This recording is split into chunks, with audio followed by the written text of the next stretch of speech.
नमस्कार प्यारे साथियों। इतिहास दर्शन और लेखन हम पढ़ रहे थे और कार्ल मार्क्स को हमने पढ़ना प्रारंभ कर दिया था। उनका बेसिक परिचय देखा, उसके बाद उनके इतिहास दर्शन और इतिहास दर्शन की जो विशेषताएं थी उसमें मैंने आपको 2-3 विशेषताएं पढ़ा दी थी। आज हम कार्ल मार्क्स के इतिहास दर्शन और लेखन की जितनी विशेषताएं हैं वो आज हम पूरी कर लेंगे और आज कार्ल मार्क्स पूरे हो जाएंगे। ठीक है। अब अगले जो क्लास होगी उसमें हम अगले किसी भी विचारक को पढ़ेंगे। ठीक है। स्पेंगलर, टोयनबी, फुकुयामा, कई सारे लोग बच रहे हैं अभी। तो चलिए हम शुरुआत करते हैं। मुझे लगता है शायद 2 विशेषताएं हमने पढ़ी थी। पहली तो ऐतिहासिक द्वंदात्मक भौतिकवाद और दूसरा पढ़ा था सामाजिक विकास का सिद्धांत। ठीक है। तो आज हम कार्ल मार्क्स के सिद्धांत की अगली विशेषताएं पढ़ेंगे। ठीक है। तो चलिए साथियों हम शुरुआत करते हैं। हम देखो हम पढ़ रहे थे, ओहो सॉरी,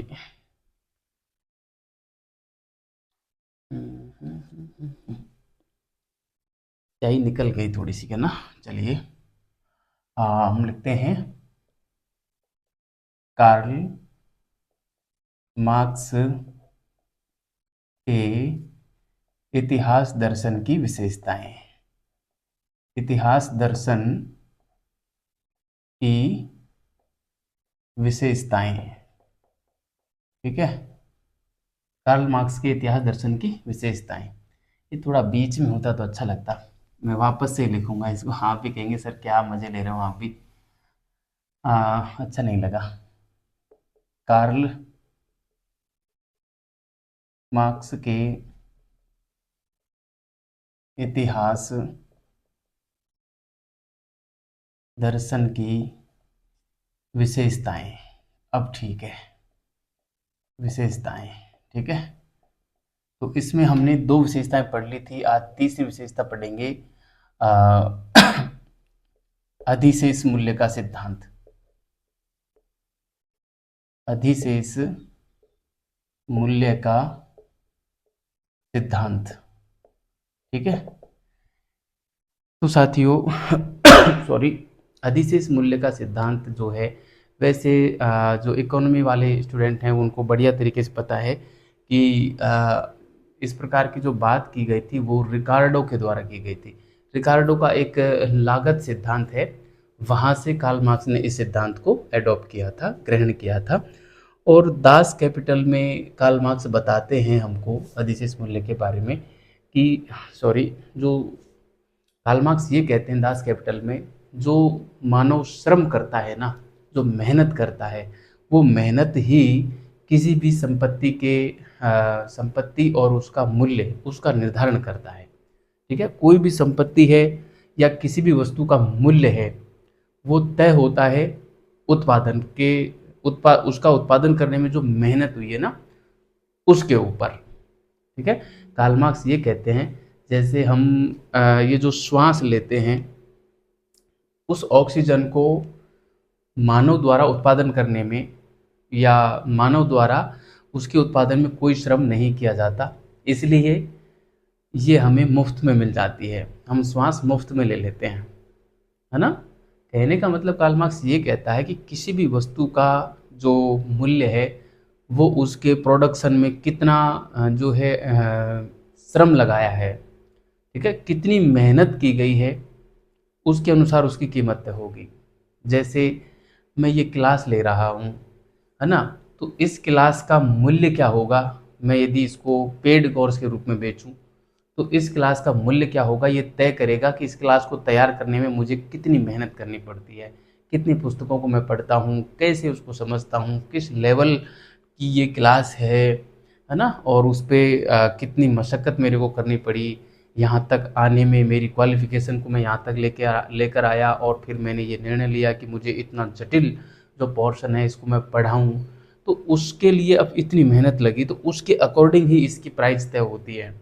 खैर आप लोग इसको फ्री में पढ़ रहे हैं, इसका मतलब ये नहीं है कि इस पे कोई मेहनत नहीं की जा रही। ये बात आप भी जानते हैं, मैं भी जानता हूँ कि इंडियन हिस्ट्री का कोई पोर्शन होता है या राजस्थान इतिहास का कोई भी पोर्शन होता है तो उसको तो कोई भी पढ़ा देता है। और इस जटिल पोर्शन को आप यूट्यूब के इतिहास पे देख लो, इस प्रकार से क्रमवार और इतनी गजब तरीके से आपको कहीं मिलेगा नहीं कंटेंट, है ना। क्यों? क्योंकि ये एक ऐसा पोर्शन है, इस पे अत्यधिक मेहनत होती है। और आप देख रहे हैं यूट्यूब पे फ्री के कंटेंट की लोग कद्र नहीं करते हैं। इसमें आप देखो, मैं यदि कोई फालतू का वीडियो डाल दूँ ना यूट्यूब पे, तो उसमें हज़ारों की संख्या में व्यूज़ मिल जाते हैं। लेकिन इसमें एक तिहाई का आंकड़ा भी छूना मुश्किल हो रहा है, 100 व्यूज़ भी मुश्किल आते हैं ना, लोग देखते नहीं हैं। मतलब फ्री के कंटेंट की लोग कदर नहीं करते हैं।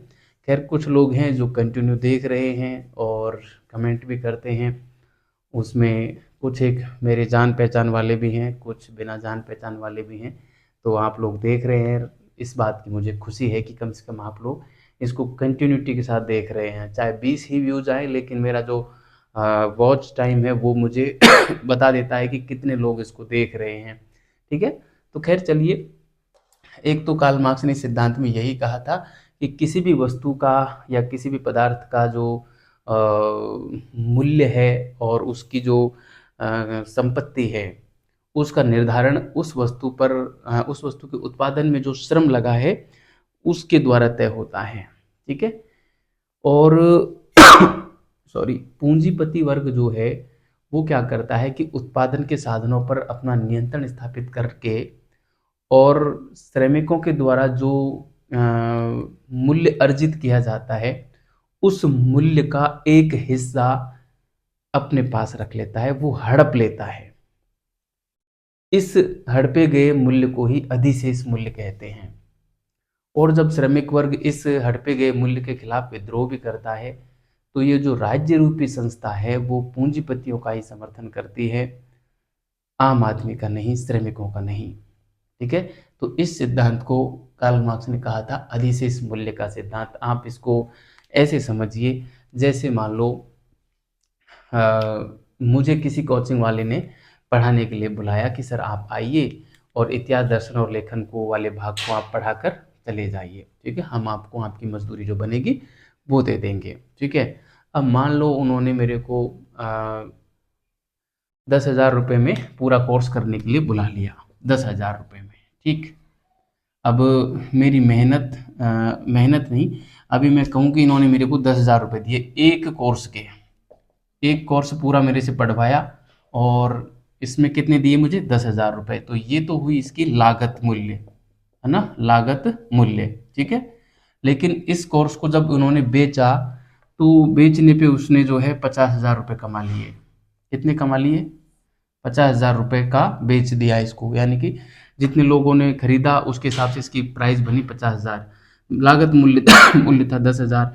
इसके अलावा इसके भी मान लो जिस कोचिंग वाले ने मेरे को बुलाया उसने डिजिटल बोर्ड लगाया, उसने कुछ पैसा इन्वेस्ट किया, उसका भी हम कुछ इसमें ऐड कर दे, मान लो 10,000 ही और ऐड कर दो, तो ये टोटल लागत जो हुई इसकी, ये हुई मान लो 20,000 रुपये। कितनी हो गई? 20,000 रुपये। तो बाजार मूल्य तो है ये, है ना, बाजार मूल्य, और लागत मूल्य है ये। तो बाजार मूल्य में से लागत मूल्य घटा दो, 50,000 में से 20,000 रुपये जब हम घटा देंगे, तो ये जो 30,000 रुपये हैं, ये है अधिशेष मूल्य। क्या है? अधिशेष मूल्य, सरप्लस वैल्यू, अधिशेष मूल्य। ठीक है, इसको हम सरप्लस वैल्यू भी बोलते हैं।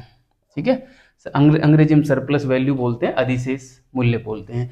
तो ये है अधिशेष मूल्य का सिद्धांत। ठीक है, तो इसमें क्या हुआ कार्ल मार्क्स क्या कहते हैं कि पूंजीपति वर्ग क्या करता है, जिसने कोर्स क्रिएट करवाया मेरे से, कोर्स बनवाया मेरे से, वो है पूंजीपति वर्ग कार्ल मार्क्स के अनुसार।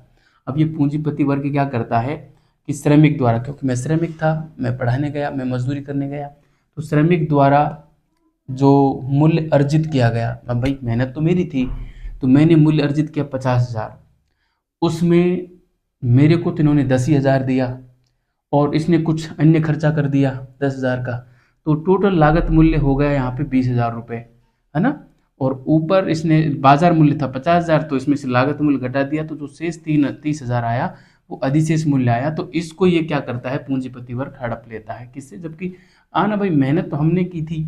खैर ये अलग बात है कि प्लेटफॉर्म उसने उपलब्ध करवाया था, उसका ये हिस्सा बनता है, इसको हम दूसरे तरीके से भी कहें, जैसे एक बेलदार जाता है मजदूरी करने के लिए किसी ठेकेदार के अंडर में, तो वहाँ पे वो लोग दिखाते हैं मजदूरी कितनी, मान लो 700 रुपये मजदूरी दिखा दी और दे रहा है कितना, 500 दे रहा है, 2 रुपये वो अपनी जेब में रख लेता है।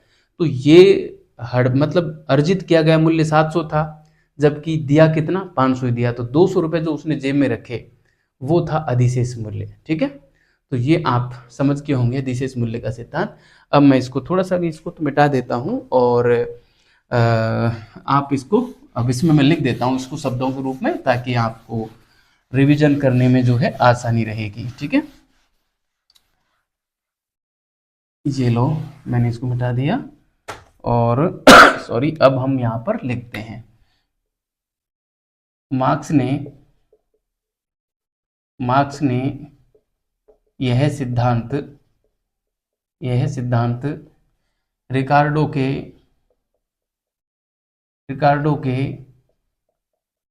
लागत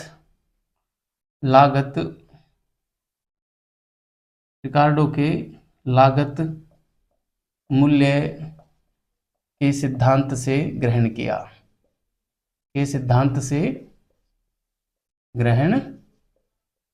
ठीक है, एक बात तो ये हो गई। दूसरा ये कि कार्ल मार्क्स ने कहा कि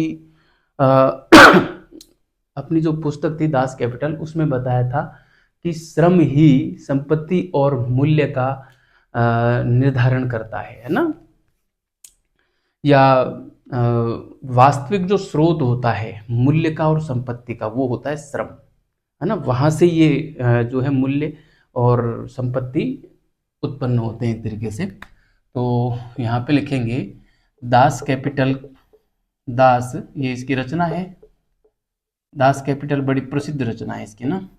दास कैपिटल में मार्क्स ने बताया कि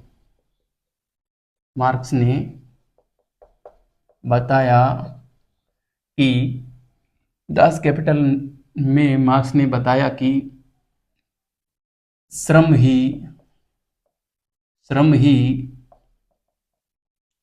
संपत्ति व मूल्य का, ये ध्यान रखना दोनों शब्दों को, इंपॉर्टेंट है ये लाइन। संपत्ति व मूल्य का वास्तविक स्रोत होते हैं।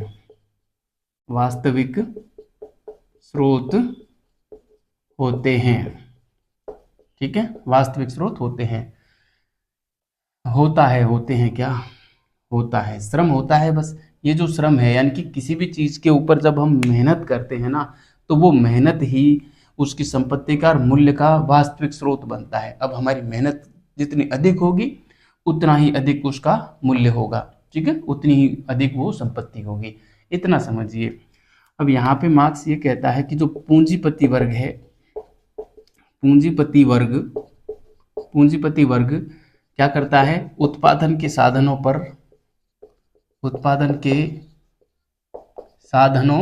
पर नियंत्रण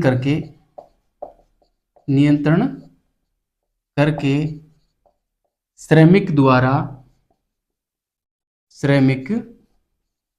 द्वारा सर्जित मूल्य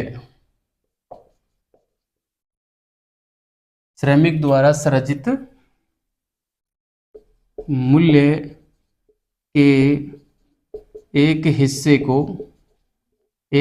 को हड़प लेता है।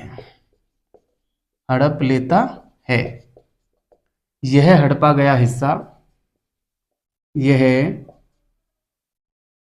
हड़पा गया हिस्सा ही अधिशेष मूल्य, यह हड़पा गया हिस्सा ही अधिशेष मूल्य, सरप्लस वैल्यू ना,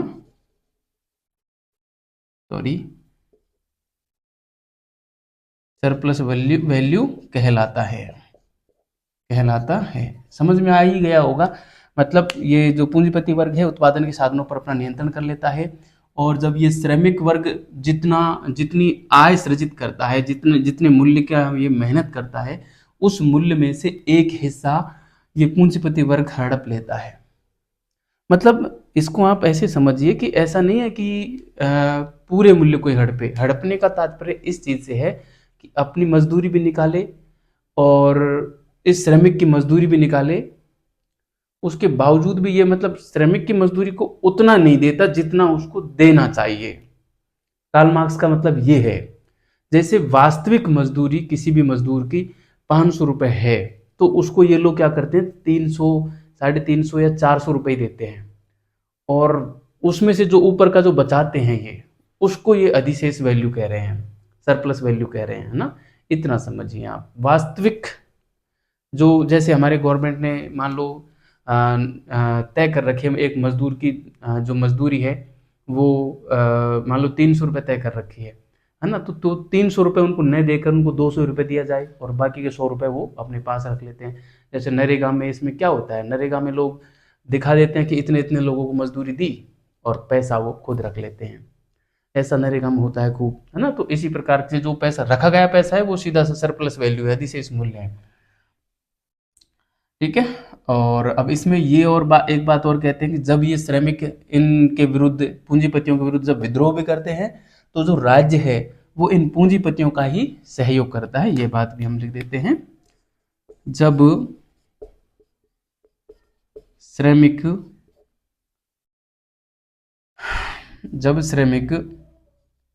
इस अधिशेष मूल्य के विरुद्ध, अधिशेष मूल्य के विरुद्ध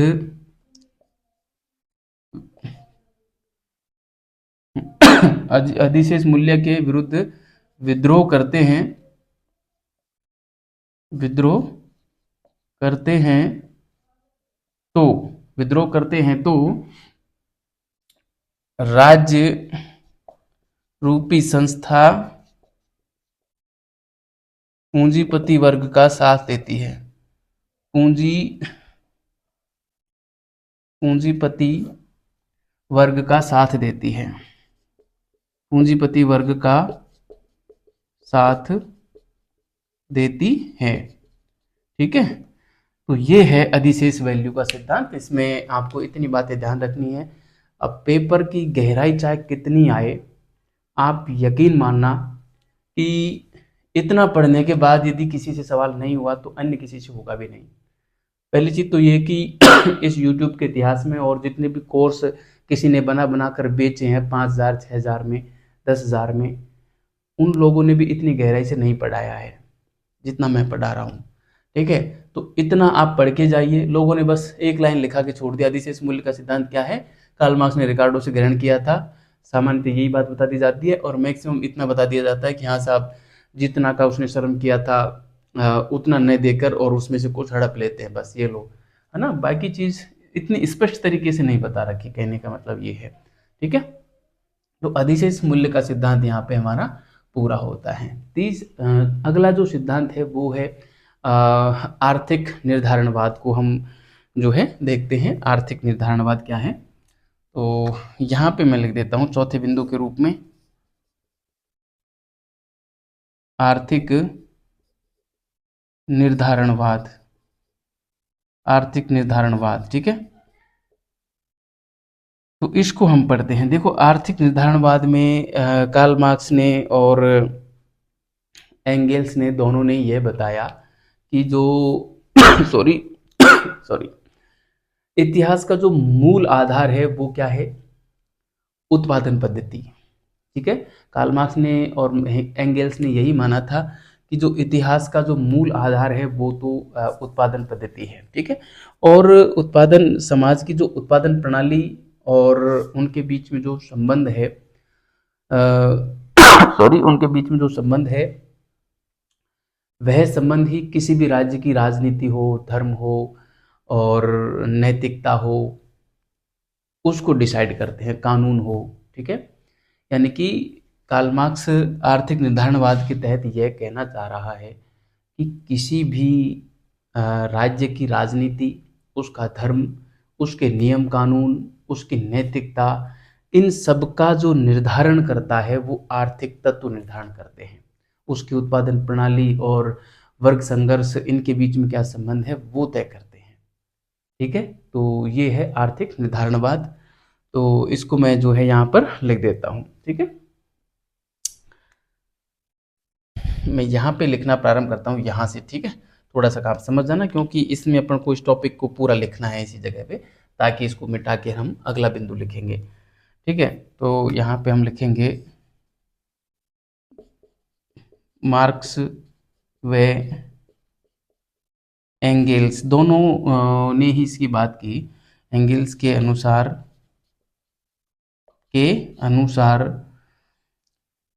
इतिहास का मूल आधार, इतिहास का मूल आधार उसकी उत्पादन प्रणाली है, उसकी उत्पादन प्रणाली है। ठीक है, इतिहास का मूल आधार क्या है? इतिहास का मूल आधार उसकी उत्पादन प्रणाली है। एक तो ये बात कही सॉरी। और दूसरा ये कहा कि उत्पादन के जो साधन हैं और उत्पादन प्रणाली क्या कैसी है, और जो आर्थिक संबंध हैं उन दोनों के द्वारा ही, है ना, उत्पादन प्रणाली और आर्थिक संबंध, इन दोनों के द्वारा ही किसी भी राज्य की राजनीति हो, उसका धर्म हो, उसका दर्शन हो, उसकी नैतिकता हो, उसके नियम कानून हो, इन सब का निर्धारण होता है। ठीक है, तो ये बात मैं यहाँ पे लिख देता हूँ, यहीं पे लिख देता हूँ कि उत्पादन प्रणाली व आर्थिक संबंधों के द्वारा ही, संबंधों के द्वारा ही किसी राज्य की जगह समाज भी आ सकता है। ठीक है, किसी राज्य की राजनीति, धर्म, दर्शन, नैतिकता,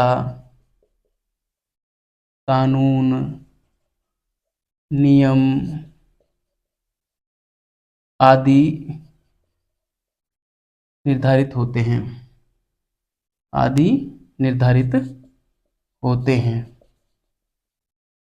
आदि निर्धारित होते हैं। ठीक है, यह बात बताइए, मतलब उत्पादन प्रणाली और आर्थिक संबंध बस यही तय करते हैं किसी देश की राजनीति कैसी होगी, उसका धर्म कैसा होगा, उसकी नैतिकता कैसी होगी, उसके नियम कानून कैसे होंगे, है ना।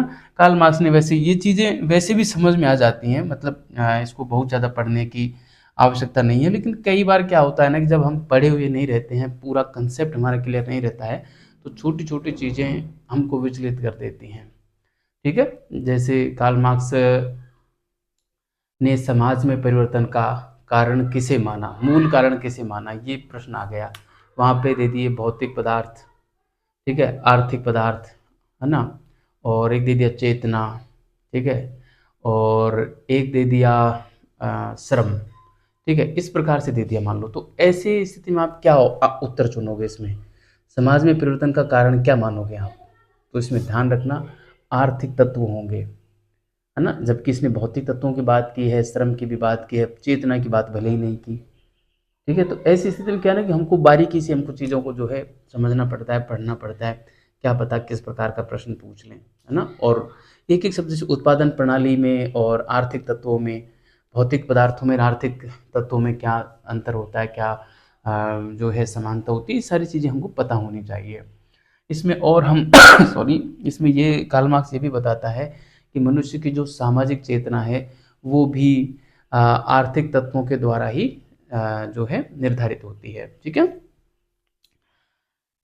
तो मैं यहाँ पे लिखूंगा मनुष्य की सामाजिक चेतना चेतना भी अ, भौतिक तत्व भौतिक तत्वों वैसे भौतिक तत्वों के अंदर आर्थिक भी आ जाते हैं, भौतिक तत्वों के द्वारा निर्धारित होती है, निर्धारित होती है। ठीक है, भौतिक तत्वों के अंदर ही आर्थिक तत्व आते हैं, ये भी ध्यान रखना। लेकिन जब दोनों ऑप्शन में हो तो ऐसी स्थिति में हमको देखना पड़ेगा कि प्रश्न क्या पूछा गया है, उसमें भौतिक आएगा या आर्थिक तत्व आएगा।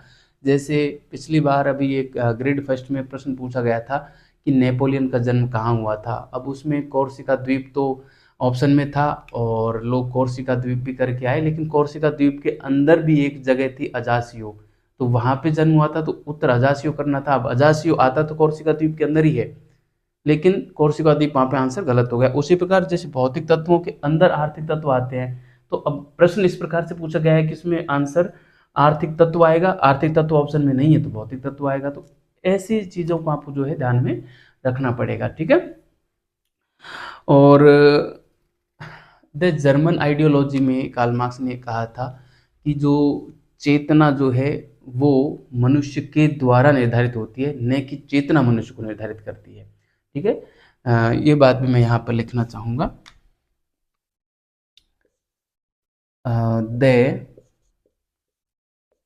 द जर्मन आइडियोलॉजी, ये पुस्तक का नाम है, ये कार्ल मार्क्स की द जर्मन आइडियोलॉजी में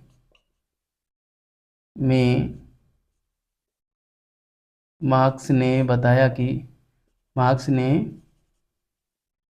बताया कि चेतना मानव जीवन को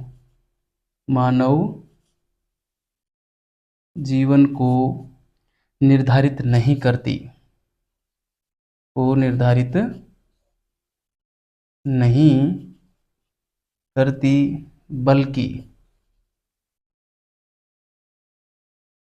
बल्कि मानव जीवन चेतना को निर्धारित करता है, चेतना को निर्धारित करता है।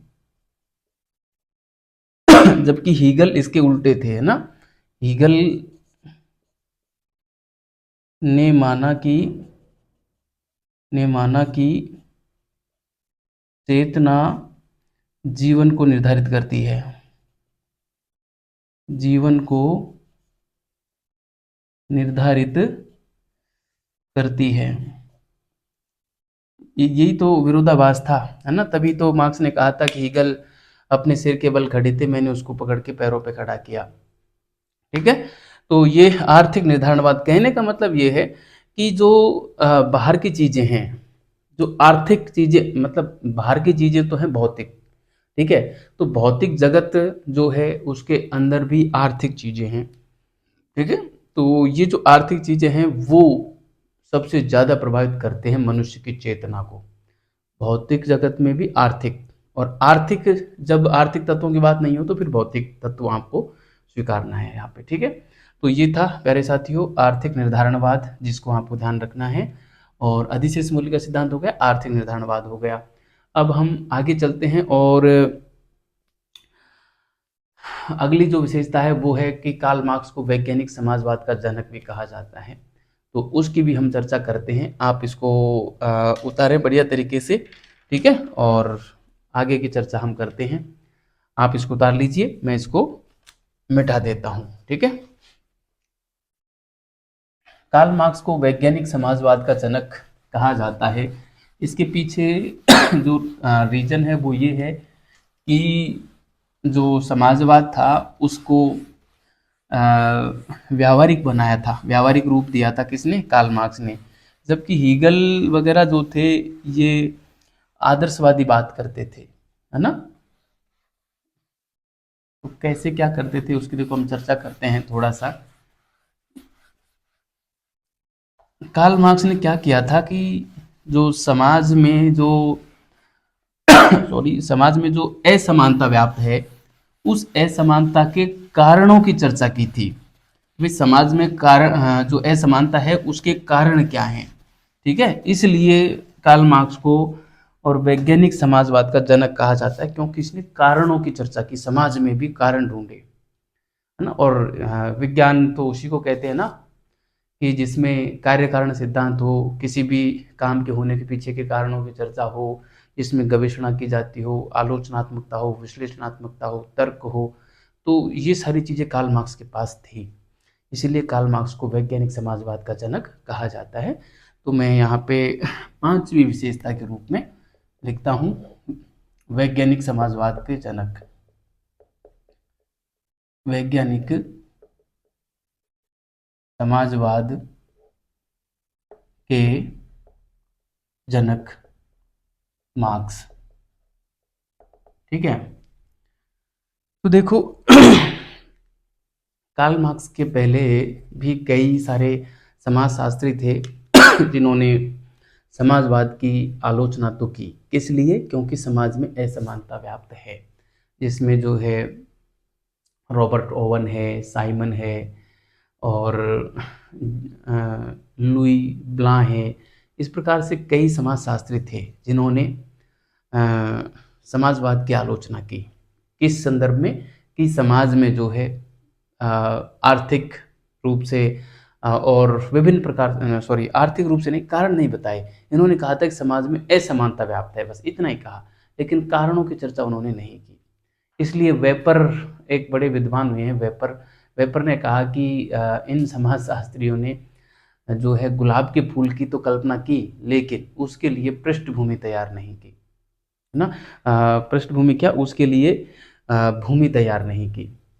ठीक है, इस प्रकार से कार्ल मार्क्स ने भी जो अपने से पहले के जो समाजशास्त्री थे उनको यूटोपियन सोशियोलॉजिस्ट कहा था, यानी कि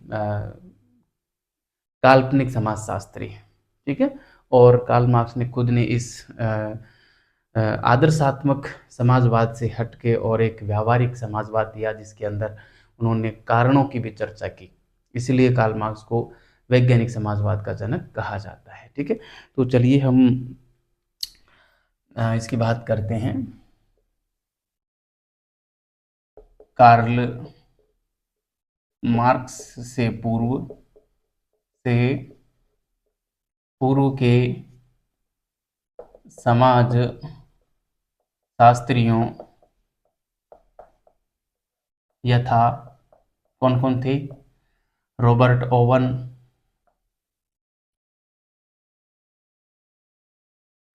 ओवन, साइमन, है ना, और सॉरी लुई ब्लां, लुई ब्लां आदि ने समाजवाद की आलोचना की, समाजवाद की आलोचना की, क्योंकि इसमें क्योंकि इसमें यानी कि समाज में, क्योंकि समाज में असमानता होती है, क्योंकि समाज में असमानता पाई जाती है, असमानता पाई जाती है, लेकिन इस असमानता के कारणों का अध्ययन नहीं किया, कारणों का अध्ययन नहीं किया। ठीक है, तो कारणों का अध्ययन इन लोगों ने नहीं किया था। यह तो कहा कि समाज में असमानता है, लेकिन कारणों का अध्ययन नहीं करने के कारण इनकी जो है आलोचना हुई। मैं यहाँ पे लिखता हूँ वेपर का कथन। वेपर कहते हैं कि, या वेपर ने उक्त समाजशास्त्रियों की आलोचना की, उक्त समाजशास्त्रियों की आलोचना की तथा कहा कि, क्या कहा, तथा कहा कि इन्होंने, इन्होंने किन्होंने, इन समाजशास्त्रियों ने, इन्होंने गुलाब के फूल की कल्पना तो की, गुलाब के फूल की कल्पना तो की, लेकिन, लेकिन उसके लिए, उसके लिए भूमि तैयार नहीं की, सॉरी, उसके लिए भूमि तैयार नहीं की। ठीक है, यह बात कई बार पूछ ली जाती है कि ऐसा किसने कहा था, तो ये वेपर ने कहा था। कार्ल मार्क्स ने भी इन समाजशास्त्रियों को जो है कल्पना, काल्पनिक समाजशास्त्री कहा था। ये बात मैं यहाँ पे लिखना चाहूंगा। मार्क्स ने भी, मार्क्स ने भी उक्त समाजशास्त्रियों को, समाजशास्त्रियों को काल्पनिक समाजशास्त्री कहा था, काल्पनिक समाजशास्त्री कहा था। ठीक है, यूटोपियन सोशलियोजिस्ट, ठीक है, कहा था। अब ये तो यहाँ तक की बात हुई। मेन बात तो हमारी ये थी कि वैज्ञानिक समाजवाद के जनक कार्ल मार्क्स क्यों। ऐसा साक्षात्कार में भी जो है इस प्रकार का प्रश्न पूछ लिया जाता है कि कार्ल मार्क्स को जो है वैज्ञानिक समाजवाद का जनक क्यों कहा जाता है। तो सॉरी, कार्ल मार्क्स ने बताया था कि समाज का जो विकास है वो आर्थिक ढांचे और उत्पादन की प्रणाली के द्वारा होता है, और ये जो पूंजीवाद है वो उसमें अड़चन पैदा करता है। तो पूंजीवाद के विरोध में, और जब श्रमिक लोग एकत्र होकर और इस पूंजीवाद को उखाड़ फेंकते हैं, पूंजीवाद का जब नाश हो जाता है, तब समाजवाद जो है जन्म लेता है। ठीक है, तो इस प्रकार से इसने कारण भी बताए। और जो हीगेल का या इनसे कार्ल मार्क्स से पहले के जो समाजशास्त्री थे उनका जो आदर्शवादी समाजवाद चल रहा था, उसके स्थान पर इसने व्यावहारिक समाजवाद की कल्पना की थी। व्यावहारिक कल्पना नहीं, व्यावहारिक समाजवाद दिया। इसलिए कार्ल मार्क्स को जो है वैज्ञानिक समाजवाद का जनक कहा जाता है। ठीक है, तो इस बात को हम लिख देते हैं।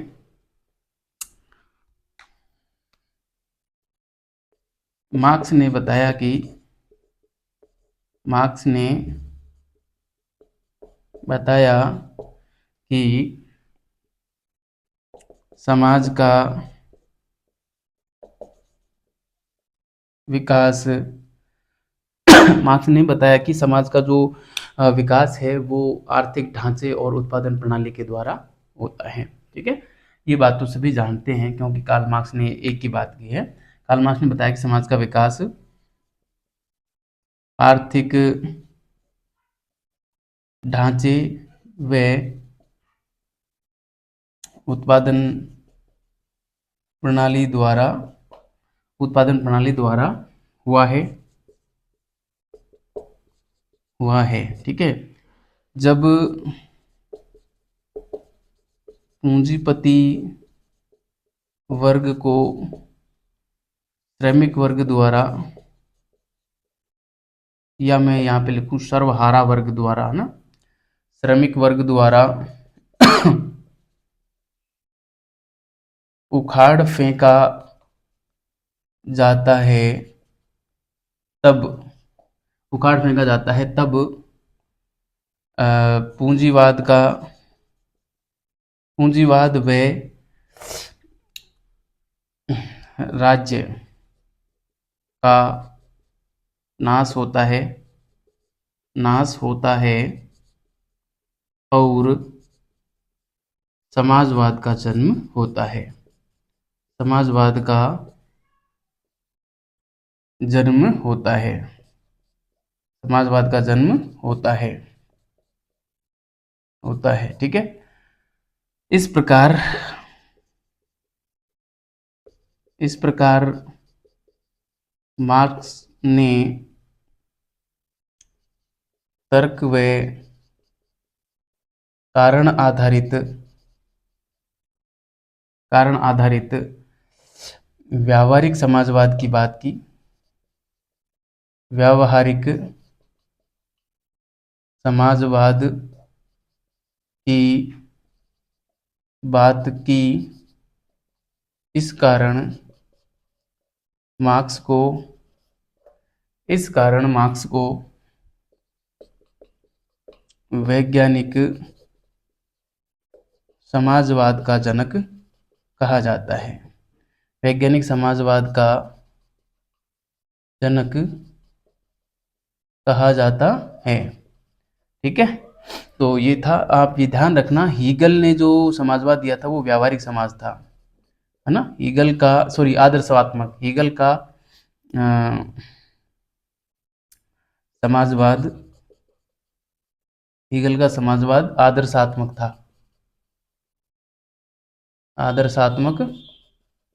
ये लो साहब, ठीक है। तो ये वैज्ञानिक समाजवाद का जनक जो है कार्ल मार्क्स को क्यों कहा जाता है, ये मैंने यहाँ पे बात आपको बढ़िया तरीके से बता दी है। ठीक है, वासरमैन ने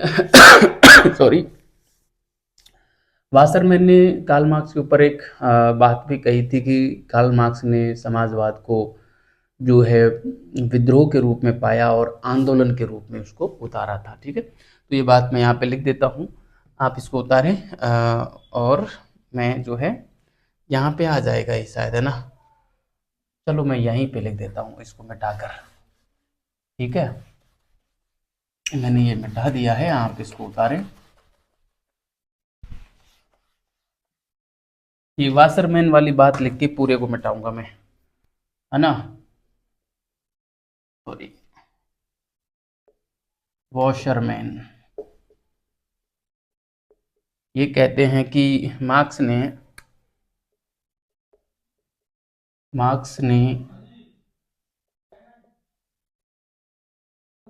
क्रांति के रूप में समाजवाद को पाया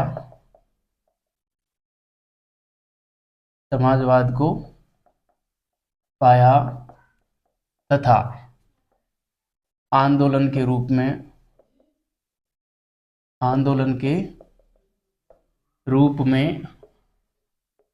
उसे उतारा। ठीक है, तो वासरमैन ये कहते हैं कि कार्ल मार्क्स ने समाज को जो है क्रांति के रूप में देखा था, आंदोलन के रूप में इसको उतारा। ठीक है, तो ये बात आप उतारे। अब मैं इसको मिटा देता हूँ पूरा, और अगली विशेषता की हम जो है यहाँ पर बात करेंगे कार्ल मार्क्स की। एक तो कार्ल मार्क्स जो है नियतिवाद में भी विश्वास रखते थे, तो वो भी बात हम करेंगे। और कार्ल मार्क्स जो है प्रक्रियावादी थे, उसकी भी हम बात करेंगे। ठीक है, ये उतार लिया होगा आपने, मिटा रहा हूँ इसको, ये लो। 5 विशेषताएं हमने देखी, और अब जो है अगली विशेषता हम देखेंगे कि कार्ल मार्क्स जो है वो एक प्रक्रियावादी थे या प्रगतिशील विकासवादी थे, है ना। क्या था इसका मामला, मैं अभी बता देता हूँ आपको, शायद 6ठी विशेषता चलेगी। मार्क्स का प्रगतिशील विकासवादी या प्रक्रियावादी होना।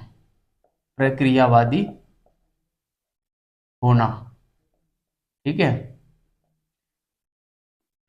सॉरी, देखो ये जो हीगेल ने कहा कि जो व्यक्ति है वो परिस्थितियों का दास होता है, और जो परिस्थितियां हैं वो मनुष्य का निर्माण करती हैं।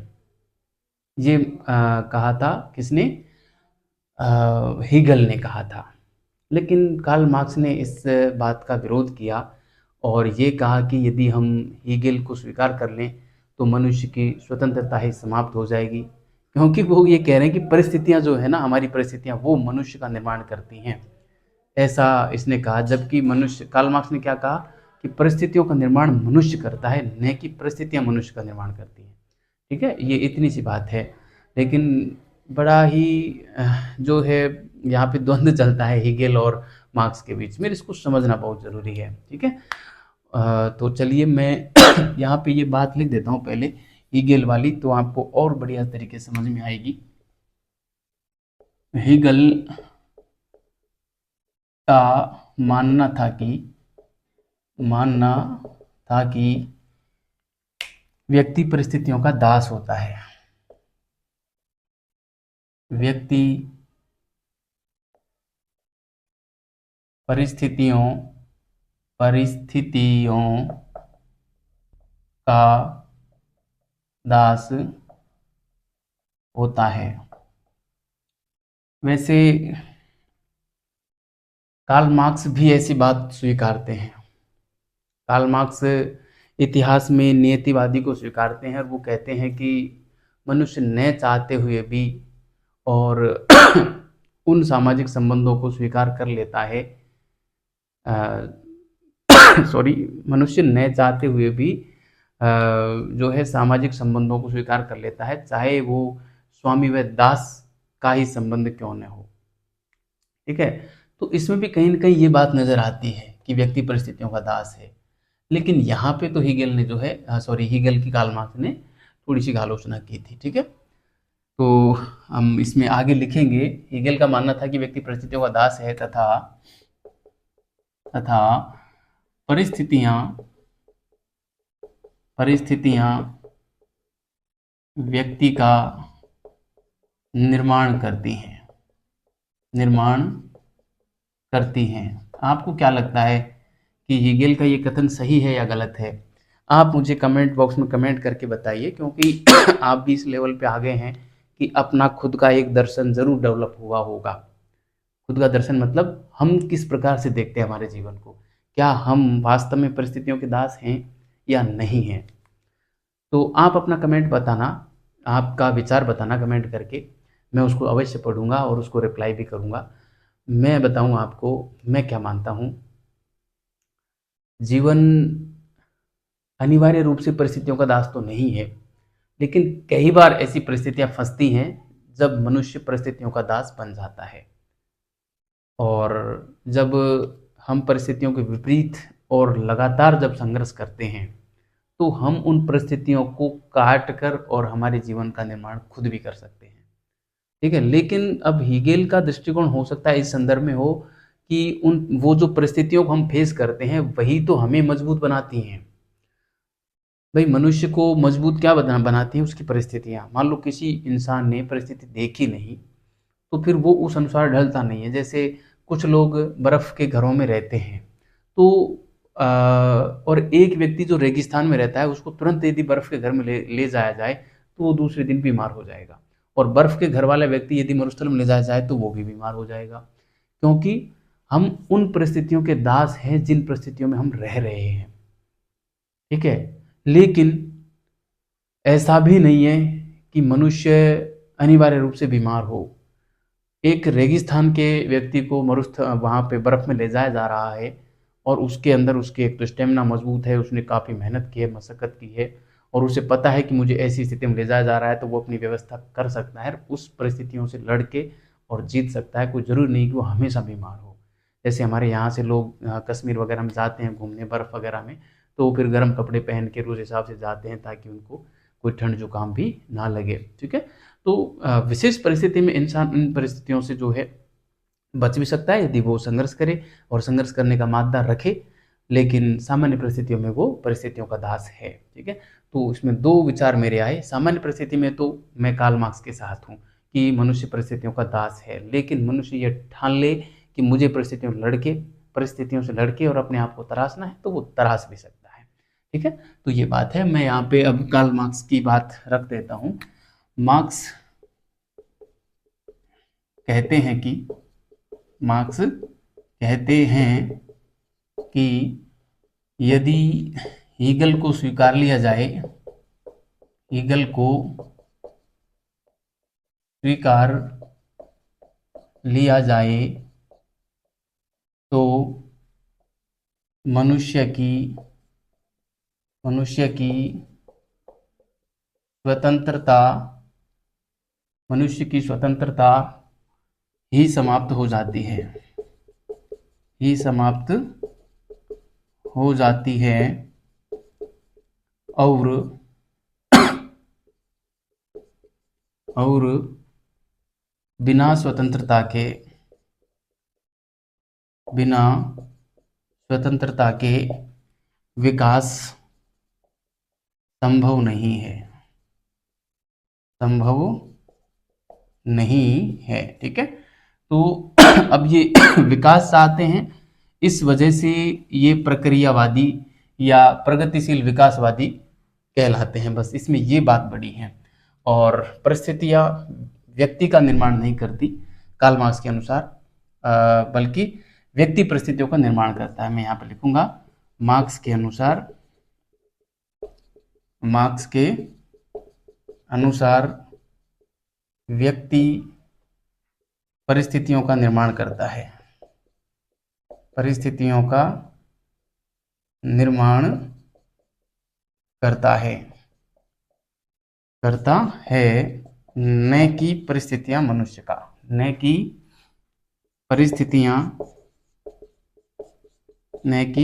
परिस्थितियां मनुष्य का।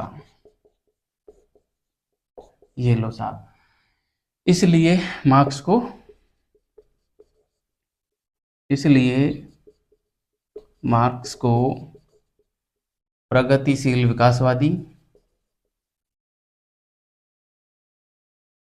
प्रगतिशील विकासवादी या या प्रक्रियावादी भी माना जाता है। ठीक है, और इस सिद्धांत को जो है इमरजेंस का सिद्धांत भी कहते हैं। ठीक है, इस सिद्धांत को इमरजेंस का सिद्धांत भी कहा जाता है। इस सिद्धांत को इमरजेंस का सिद्धांत भी कहा जाता है। ठीक है, आप ये बात ध्यान में रखना। अब एक और विशेषता मैं कार्ल मार्क्स के सिद्धांत की या दर्शन की मैं यहाँ पे बताऊं तो मार्क्स जो थे वो नियतिवादी थे, है ना। मार्क्स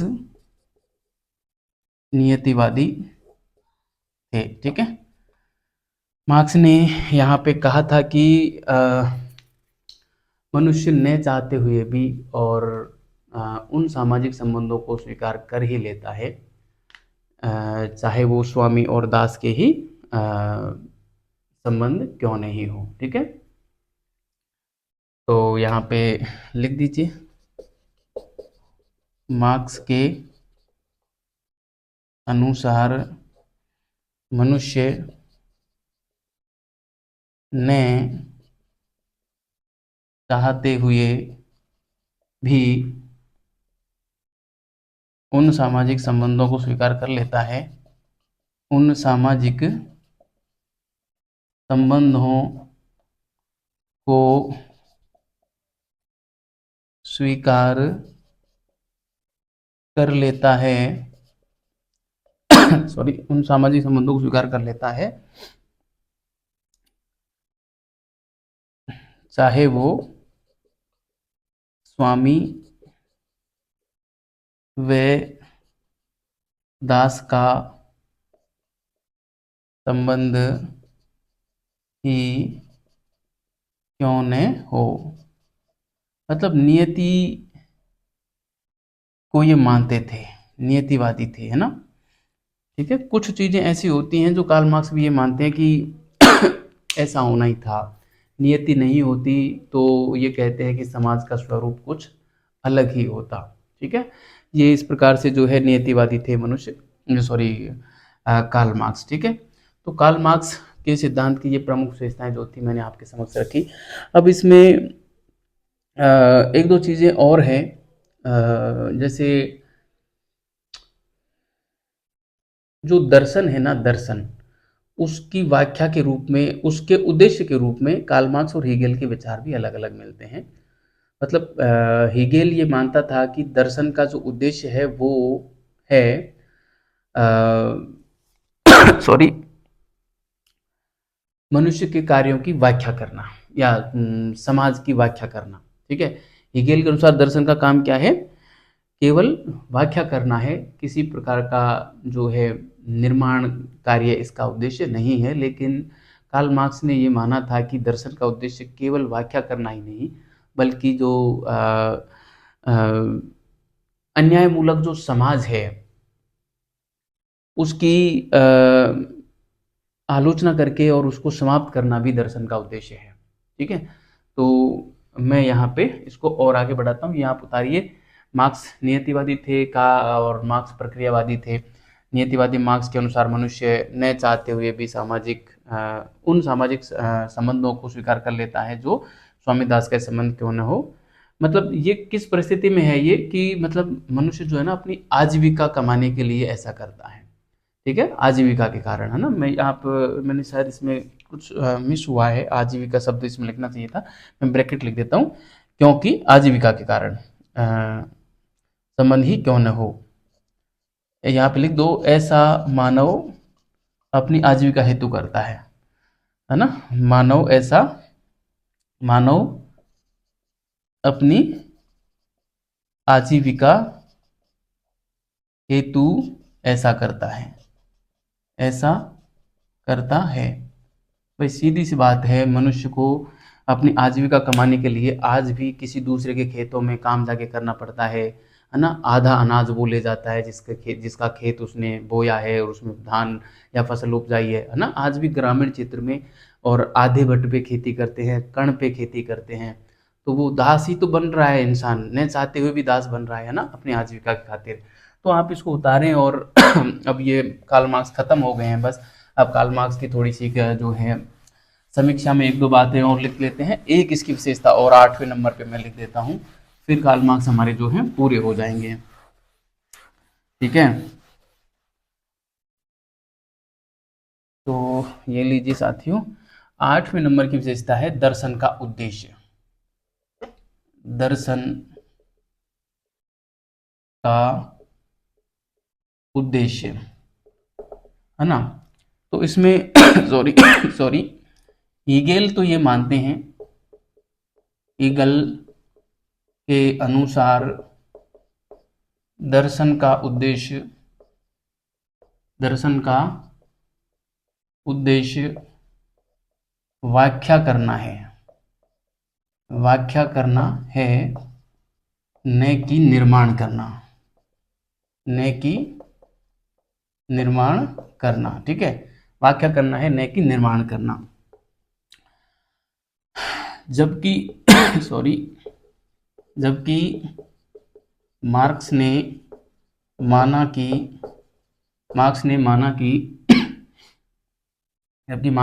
कि दर्शन का उद्देश्य केवल व्याख्या करना ही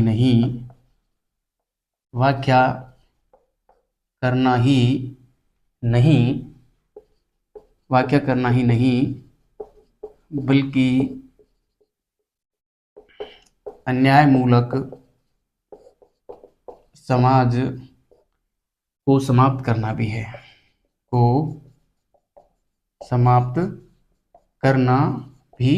है। ठीक है, यानी कि जो दर्शन है वो व्याख्या तो करता है ही, लेकिन अन्यायमूलक समाज को समाप्त करना भी इसका उद्देश्य है। यह बात भी जो है कार्ल मार्क्स हमारे यहाँ पे कहते हैं। लेकिन हीगेल ने ये कहा था कि दर्शन का उद्देश्य सिर्फ और सिर्फ व्याख्या करना ही है। ठीक है, ये अंतर है दोनों में। तो ये था प्यारे साथियों कार्ल मार्क्स के इतिहास दर्शन की विशेषताएं। 8 बिंदु मैंने यहाँ पे लिए हैं, लेकिन 8 बिंदुओं के अंदर मैंने बहुत सारे बिंदु और बना दिए तो सब टाइटल्स के रूप में। और इस प्रकार से मैंने कार्ल मार्क्स के दर्शन को हीगेल के दर्शन से तुलना करते हुए और पूरा समझा दिया है। और आशा करता हूँ कि हीगेल और कार्ल मार्क्स से संबंधित किसी भी प्रकार का कोई प्रश्न आएगा तो आपका गलत नहीं होगा। और इन दोनों की रचनाओं को मैं, जैसे हीगेल की रचना तो शायद मैंने डाल दी है उस पर, यदि नहीं डाली है मेरे टेलीग्राम चैनल पे, तो मैं आज डाल दूंगा, और कार्ल मार्क्स की टोटल जो रचनाएं हैं उनको भी मैं आज डाल दूंगा। जैसे कई सारी रचनाएं, मैंने 4-5 रचनाओं की तो बात मैंने कर ली थी क्लास में, और कुछ रचनाएं और हैं इसकी, टोटल 10-11 रचनाएं हैं कार्ल मार्क्स की, जिनसे प्रश्न भी पूछा जाता है। तो मेरे टेलीग्राम चैनल सफलता विजन्स पे मैं आज डाल दूंगा, वीडियो के डिस्क्रिप्शन में टेलीग्राम चैनल का लिंक भी मिल जाएगा, उस पर जाकर आप जो है चैनल को ज्वाइन कर सकते हैं। ठीक है, अब मैं कार्ल मार्क्स की थोड़ी सी समीक्षा कर देता हूँ, फिर हम इसको जो है पूरा कर देंगे। देखो, मार्क्स की समीक्षा,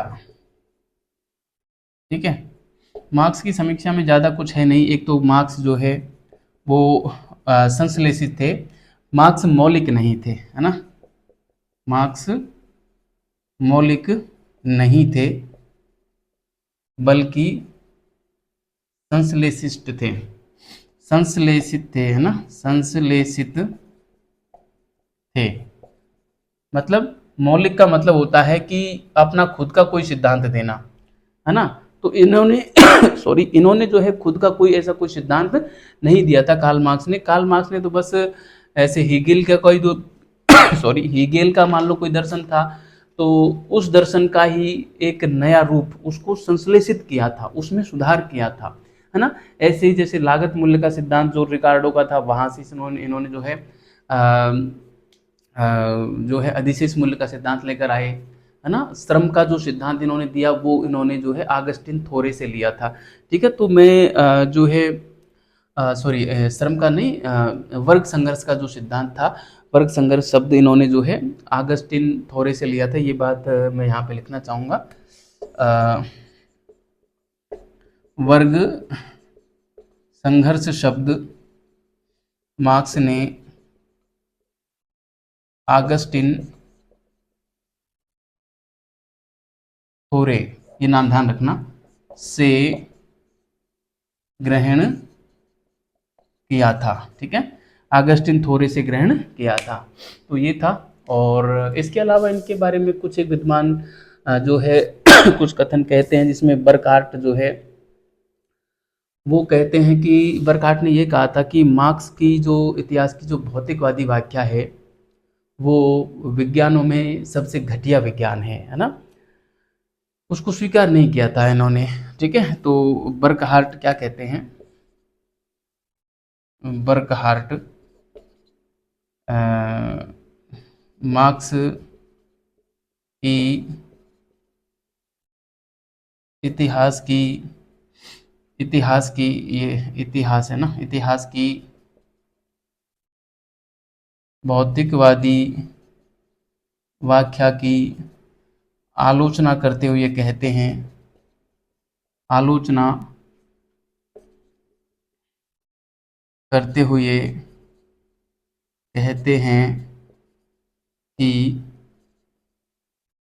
इतिहास यदि विज्ञान है, इतिहास यदि विज्ञान है तो वह विज्ञानों में सबसे घटिया विज्ञान है, विज्ञानों में सबसे घटिया विज्ञान है। ठीक है, तो ये था प्यारे साथियों कार्ल मार्क्स।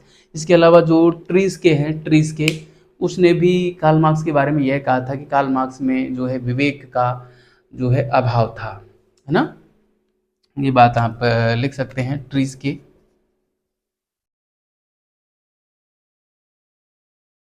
ट्रीस्के क्या कहते हैं, मार्क्स में विवेक का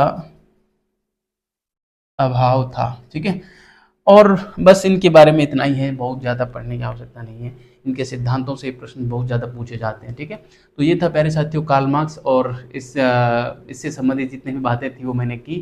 कार्ल मार्क्स की रचनाएं मेरी टेलीग्राम चैनल पे आज ही डाल दूंगा, तो आप उसको वहाँ से अपने नोट्स में जो है एडॉप्ट कर लेना। टेलीग्राम चैनल का लिंक वीडियो के डिस्क्रिप्शन में मिल जाएगा, या आप सफलता विजन्स नाम से सर्च कर लेना, जिस नाम से मेरा यूट्यूब चैनल है। ठीक है, मिलते हैं अगली क्लास में, तब तक के लिए नमस्कार।